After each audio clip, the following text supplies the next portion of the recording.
क्या आपने कभी सोचा है कि कुछ उत्पाद दूसरों की तुलना में ज्यादा आकर्षक क्यों होते हैं? क्या हमें दिन में 80 बार अपना फोन चेक करने के लिए मजबूर करता है? या जब हमारे पास कोई सवाल होता है तो हम अपने आप ही गूगल पर चले जाते हैं, किसी अन्य सर्च इंजन के बजाय? सर्वाधिक बिकने वाली पुस्तक Hooked, how to build habit forming products के लेखक नीर याल के अनुसार सभी सर्वाधिक व्यसनकारी उत्पाद उपयोगकर्ता की भावनाओं और दिनचर्या को उत्पाद से जोड़ने के लिए हुक मॉडल का उपयोग करते हैं, जिससे वे महंगे विज्ञापन का सहारा लिए बिना ही बार बार उस उत्पाद की ओर लौटने के लिए प्रेरित होते हैं। सिलिकॉन वैली की पसंदीदा किताब हुक्ड एक आकर्षक किताब है जो आपको प्रौद्योगिकी, व्यवसाय और मनोविज्ञान के बीच के अंतर संबंध के बारे में जानकारी देगी। लेकिन जिन लोगों के पास समय की कमी है, उनके लिए पूरी किताब पढ़ने के लिए समय निकालना मुश्किल हो सकता है। यही कारण है कि हमने आपके लिए इसे आसान बनाने का फैसला किया। व्यवसाय में आदतों का महत्व। कई कंपनियों के लिए अपने उत्पादों को आदतों में बदलना ऐसे व्यवहार जिनके लिए सचेत विचार की आवश्यकता नहीं होती, बहुत अधिक मूल्य उत्पन्न करता है। यह वफादारी को लाखों ग्राहकों को प्राप्त करने जितना ही महत्वपूर्ण बनाता है। एक बार जब कोई उत्पाद आदत बन जाता है तो इसका उपयोग सुनिश्चित करने के लिए व्यापक विज्ञापन की आवश्यकता नहीं होती। यह उपयोगकर्ताओं की भावनाओं और दिनचर्या से जुड़ा होता है। इसका परिणाम यह होता है कि उपयोगकर्ता इन उत्पादों को अपरिहार्य मानने लगते हैं, जिससे इनका बार बार उपयोग सुनिश्चित होता है और परिणामस्वरूप ऐसे उत्पाद बनाने वाली कंपनियों को निरंतर सफलता मिलती है। लेकिन सफल कंपनियां आदत बनाने वाले उत्पाद कैसे बनाती हैं? क्या यह सब संयोग है या इसके लिए कोई तकनीक है? यह पुस्तक कुछ ऐसे मुख्य पहलुओं को कवर करती है जिन्हें आदत बनाने वाले उत्पाद के किसी भी डिजाइनर या विक्रेता को ध्यान में रखना चाहिए। हुक क्या हैं? हुक्स अनुभवों की एक श्रृंखला है जो एक साथ मिलकर उपयोगकर्ता के व्यवहार को संशोधित कर सकते हैं और नई आदतों के निर्माण को प्रोत्साहित कर सकते हैं। जैसा कि हम देखेंगे, अधिक पहुंच, अधिक डेटा और वितरण की बेहतर गति ने हमारे समय में आदत निर्माण को बढ़ावा देने के लिए हुक्स के उपयोग की संभावना को बढ़ा दिया है। कंपनियों द्वारा इस्तेमाल किए जाने वाले हुक अनिवार्य रूप से 4 चरणीय प्रक्रिया का पालन करते हैं, जिसे हुक मॉडल कहा जाता है। सफल उत्पाद इन 4 चरणों के कई चक्रों से गुजरते हुए एक परिष्कृत चरण तक पहुंचते हैं, जहां उपयोगकर्ता खुद ही और अधिक के लिए वापस आते रहते हैं। कंपनी द्वारा किसी आक्रामक मार्केटिंग की आवश्यकता नहीं होती। हुक मॉडल के 4 चरण हैं।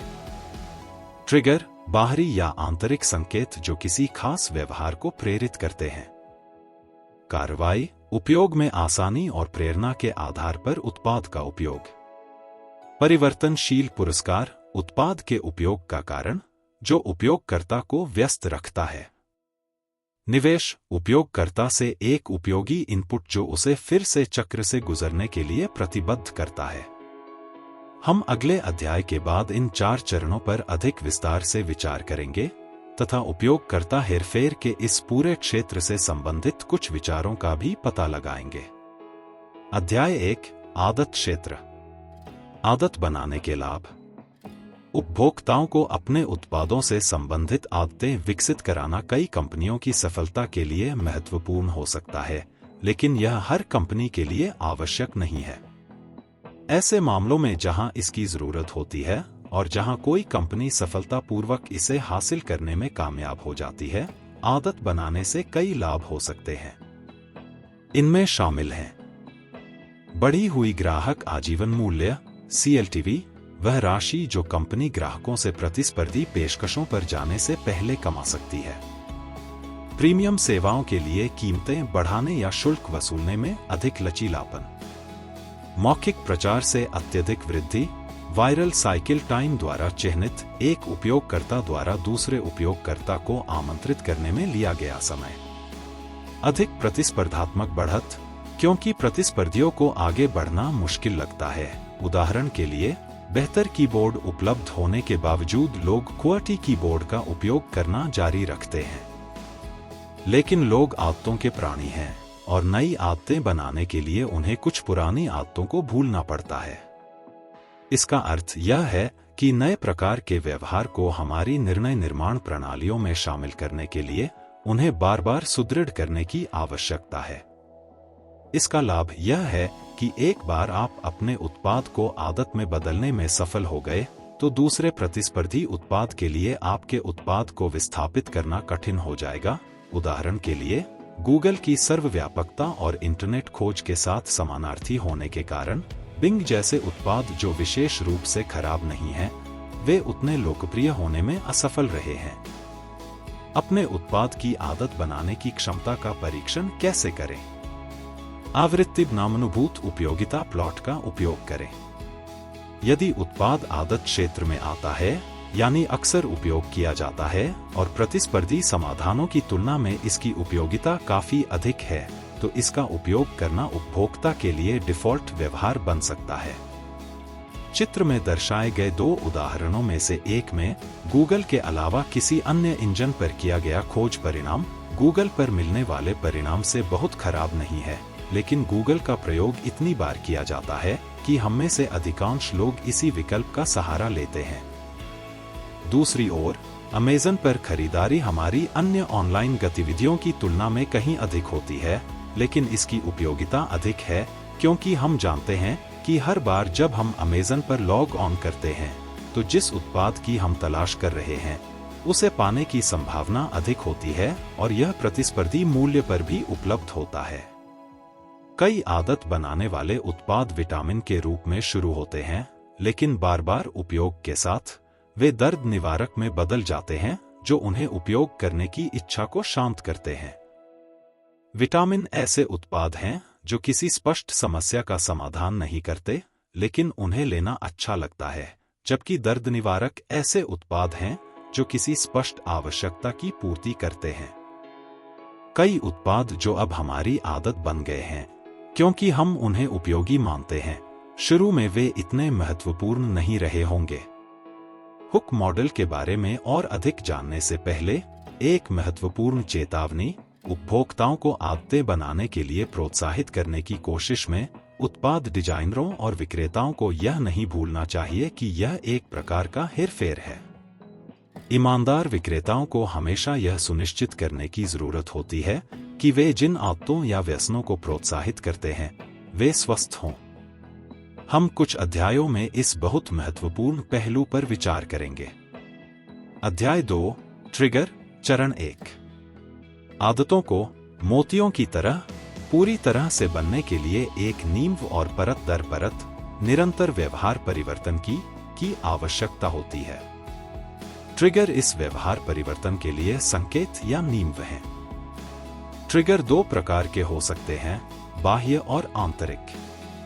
बाहरी ट्रिगर ये उपयोगकर्ताओं के आसपास से प्राप्त जानकारी के छोटे छोटे टुकड़े होते हैं जो उन्हें कोई कार्य करने के लिए प्रेरित करते हैं। इनके प्रकार इस प्रकार हैं। सशुल्क ट्रिगर्स, विज्ञापन जैसे चैनल जो ध्यान आकर्षित करते हैं लेकिन लंबे समय तक चलने के लिए बहुत महंगे हैं। अर्जित ट्रिगर, लगातार मीडिया में उपस्थिति जैसे वायरल वीडियो और प्रेस में उल्लेख, जिसे किसी भी उत्पाद के लिए बनाए रखना मुश्किल हो सकता है। संबंध ट्रिगर उन संलग्न उपयोगकर्ताओं से आते हैं जो उत्साहपूर्वक अन्य संभावित उपयोगकर्ताओं के साथ जानकारी साझा करते हैं। स्वामित्व वाले ट्रिगर्स सबसे उपयोगी क्योंकि ये उपयोगकर्ताओं से उनके व्यक्तिगत स्थान में ऐप अपडेट और आवधिक अधिसूचनाओं जैसे ट्रिगर्स भेजने के लिए मौन अनुमति का उपयोग करते हैं। आंतरिक ट्रिगर किसी उत्पाद को वास्तव में आदत बनाने के लिए उसके ट्रिगर्स को बाह्य स्वरूप से आंतरिक स्वरूप में स्थानांतरित करने की आवश्यकता होती है। आंतरिक ट्रिगर्स उपयोगकर्ताओं की भावनाओं और उनकी स्मृति में संग्रहीत संबंधों से प्रेरित होते हैं। बोरियत और अकेलेपन जैसी नकारात्मक भावनाओं से छुटकारा पाने की कोशिश करना किसी विशेष उत्पाद का उपयोग करने के लिए शक्तिशाली ट्रिगर है।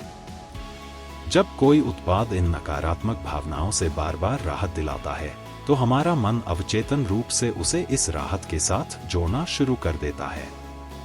इससे धीरे धीरे उत्पाद के साथ बंधन मजबूत होता है, जिसके परिणामस्वरूप आदत बनती है। उदाहरण के लिए, तत्काल सामाजिक संपर्क के लिए फेसबुक या ट्विटर पर हमारी निर्भरता। आदत बनाने वाले उत्पाद को डिजाइन करने के लिए इन आंतरिक ट्रिगर्स से जुड़ी भावनाओं की समझ की आवश्यकता होती है। साथ ही यह ज्ञान भी आवश्यक है कि बाहरी ट्रिगर्स का उपयोग उपयोगकर्ता को एक निश्चित कार्य करने के लिए प्रेरित करने के लिए किस प्रकार प्रभावी ढंग से किया जा सकता है। अध्याय 3, कार्रवाई, चरण 2। स्टैनफोर्ड विश्वविद्यालय के डॉक्टर बीजे फॉग द्वारा विकसित व्यवहार मॉडल कहता है कि उपयोगकर्ता का व्यवहार या क्रिया 3 पूर्वापेक्षाओं बीमैट पर निर्भर करता है। एम, पर्याप्त प्रेरणा। ए, एक निश्चित कार्य करने की क्षमता। टी, कार्रवाई को प्रेरित करने के लिए एक ट्रिगर। इसलिए एक स्पष्ट ट्रिगर के प्रभावी होने के लिए उपयोगकर्ता को पर्याप्त रूप से प्रेरित होना चाहिए और न्यूनतम प्रभाव के साथ कार्रवाई करने में सक्षम होना चाहिए। लोगों को क्या प्रेरित करता है? अधिकांश मनुष्यों के व्यवहार को संचालित करने वाले 3 मुख्य प्रेरक हैं। सुख की इच्छा और या दर्द से बचने की इच्छा, जैसे प्रिंट और टीवी विज्ञापनों में कम कपड़े पहने मॉडलों का उपयोग, किशोर लड़कों जैसे कुछ जनसांख्यिकीय समूहों के लिए सुख पर आधारित प्रेरक के रूप में कार्य करता है। आशा की इच्छा और या भय से बचना, उदाहरण के लिए बराक ओबामा के 2008 के राष्ट्रपति अभियान में आशा के सहारे बड़ी सफलता मिली। सामाजिक स्वीकृति और या अस्वीकृति से बचने की इच्छा, जैसे कि बडवाइजर के विज्ञापन में दोस्तों को किसी खेल टीम के लिए उत्साहित करते हुए दिखाना, लोगों को उत्पाद की पहचान दोस्तों के साथ मिलकर खेल देखने के रूप में करने लगता है। इनमें से एक या अधिक मुख्य प्रेरक उपयोगकर्ता को कोई कार्य करने के लिए प्रेरणा प्रदान करते हैं। कौन से कारक लोगों की क्षमता को नियंत्रित करते हैं? यहां तक कि जब कोई सफल ट्रिगर और पर्याप्त प्रेरणा होती है, तब भी व्यक्ति को कोई कार्य करने में सक्षम होना चाहिए। इसे करना जितना आसान होगा, उतनी ही अधिक संभावना है कि यह आदत बन जाए। उदाहरण के लिए 2000 के दशक में ब्लॉगिंग में उछाल आया जब ब्लॉगर ने मिनटों में ब्लॉगिंग अकाउंट खोलना संभव बना दिया या आईफोन से आसानी से फोटो खींचना संभव हो गया। सरलता के 6 तत्व हैं जो किसी उत्पाद के उपयोग में आसानी पर प्रभाव डालते हैं। इसका उपयोग करने में लगने वाला समय, इसमें जो पैसा खर्च होता है, इसमें शामिल शारीरिक प्रयास की मात्रा, आवश्यक मानसिक श्रम का स्तर, उत्पाद की सामाजिक स्वीकार्यता, वह सीमा जिस तक यह वर्तमान दिनचर्या से मेल खाती है या उसे बाधित करती है। इसमें जितना कम समय, पैसा, शारीरिक प्रयास या मानसिक श्रम शामिल होगा, या यह सामाजिक रूप से जितना अधिक स्वीकार्य होगा, या उपयोगकर्ता की मौजूदा दिनचर्या से जितना कम विचलन की आवश्यकता होगी, उसके लिए कार्य करना उतना ही आसान होगा। परिणामस्वरूप उत्पाद की आदत बन जाने की संभावना अधिक होती है। प्रेरणा और क्षमता कैसे बढ़ाएं? प्रेरणा और क्षमता के बीच बाद वाले को लक्षित करना आसान है। अपने उत्पादों को इस तरह से डिजाइन करें कि यह उपयोगकर्ता के लिए शामिल प्रयास को कम कर दे, बजाय प्रेरणा के स्तर को बढ़ाने की कोशिश करने के। प्रेरणा और क्षमता दोनों को ही हेयूरिस्टिक्स नामक प्रतिसहज तरीकों का उपयोग करके भी बढ़ाया जा सकता है। ये मानसिक शॉर्टकट हैं जिनका उपयोग हम सभी त्वरित निर्णय लेने के लिए करते हैं। उदाहरणों में शामिल हैं: दुर्लभता प्रभाव, कोई उत्पाद जितना दुर्लभ होता है, उसका अनुमानित मूल्य उतना ही अधिक होता है। उदाहरण के लिए अमेज़न उत्पादों पर सीमित स्टॉक टैग उन उत्पादों की बिक्री को बढ़ाता है। फ्रेमिंग प्रभाव, संदर्भ किसी उत्पाद की वांछनीयता को बदल सकता है। उदाहरण के लिए यदि कीमत बढ़ा दी जाए तो वही शराब स्वादिष्ट बताई जाती है। एंकरिंग प्रभाव, किसी उत्पाद के एक पहलू को अन्य विशेषताओं की तुलना में अनुचित महत्व दिया जाता है। उदाहरण के लिए लोग उस ब्रांड के अधिक उत्पाद खरीदते हैं जिस पर छूट का स्टिकर लगा होता है, भले ही उसकी गुणवत्ता और प्रभावी लागत आसपास के अन्य प्रतिस्पर्धी उत्पादों से अलग न हो।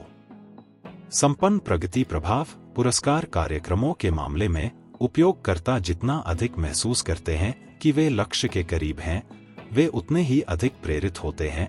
उदाहरण के लिए लिंक्डइन में अपनी प्रोफाइल की मजबूती में सुधार करें। चरण में एक पूर्णता पट्टी होती है जो सभी उपयोगकर्ताओं को पट्टी के कुछ भाग को पहले से ही भरने के साथ शुरू करती है, जिससे उनका यह विश्वास मजबूत होता है कि एक पूर्ण प्रोफाइल अब दूर नहीं है। अध्याय 4 पुरस्कार चरण 3 परिवर्तनशील पुरस्कार न कि कोई भी पुरस्कार उपयोगकर्ताओं को प्रेरणा देकर उन्हें बार बार उत्पाद की ओर लौटने के लिए प्रेरित करते हैं। परिमित परिवर्तनशीलता कुछ समय बाद उबाऊ हो सकती है, जबकि अनंत परिवर्तनशीलता उपयोगकर्ता की रुचि को बनाए रखती है। इस प्रकार परिवर्तनीय पुरस्कारों को न केवल एक या अधिक उपयोगकर्ता की आवश्यकताओं को संतुष्ट करना चाहिए, बल्कि उन्हें उत्पाद के साथ बार बार जुड़ने में रुचि भी बनाए रखनी चाहिए। परिवर्तनीय पुरस्कार 3 प्रकार के होते हैं। जनजाति के पुरस्कार वे जो हमें अधिक महत्वपूर्ण और स्वीकृत महसूस कराकर हमारी सामाजिक आवश्यकताओं को पूरा करते हैं, जैसे फेसबुक पर लाइक, शेयर और टिप्पणियां। खोज के पुरस्कार वे जो हमारी बुनियादी अस्तित्व की प्रवृत्ति को संतुष्ट करते हैं, हमें उन चीजों को हासिल करने में मदद करते हैं जिन्हें हम महत्वपूर्ण मानते हैं, जैसे कि नकदी और जानकारी। उदाहरण के लिए ट्विटर पर सांसारिक और प्रासंगिक सामग्री का मिश्रण उपयोगकर्ताओं को और अधिक खोजते रहने के लिए प्रेरित करता है। स्वयं के पुरस्कार वे जो हमें उपलब्धि की भावना प्रदान करके आत्मनिर्णय में मदद करते हैं। उदाहरण के लिए मेलबॉक्स जैसे ऐप जो ईमेल को साफ सुथरे फोल्डरों में विभाजित करते हैं, इनबॉक्स शून्य की स्थिति प्राप्त करने में मदद करते हैं, पूर्णता और निपुणता की भावना देते हैं। लेकिन गेमिफिकेशन या पुरस्कारों की शुरुआत का उपयोग उपयोगकर्ता जुड़ाव को बढ़ाने के लिए आंख मूंदकर नहीं किया जा सकता। उत्पाद डिजाइनरों के लिए यह पता लगाना बेहद जरूरी है कि किस तरह का पुरस्कार उनके इच्छित उपयोगकर्ताओं को प्रेरित करेगा। उदाहरण के लिए महलो एक प्रश्नोत्तर मंच ने उत्तर देने वालों को मौद्रिक पुरस्कार दिए, लेकिन विफल रहा, जबकि कोरा एक समान सेवा केवल अपवोट प्रदान करती है और बहुत सफल है। उपयोगकर्ताओं को स्वायत्तता या विकल्प की भावना प्रदान करना भी महत्वपूर्ण है। जब वे विवश महसूस करते हैं तो पुरस्कार काम नहीं कर सकता है। अगर उन्हें लगता है कि उन्हें एक निश्चित व्यवहार अपनाने के लिए मजबूर किया जा रहा है, तो वे विद्रोह कर सकते हैं, एक घटना जिसे प्रतिक्रिया के रूप में जाना जाता है। Thank you for watching video.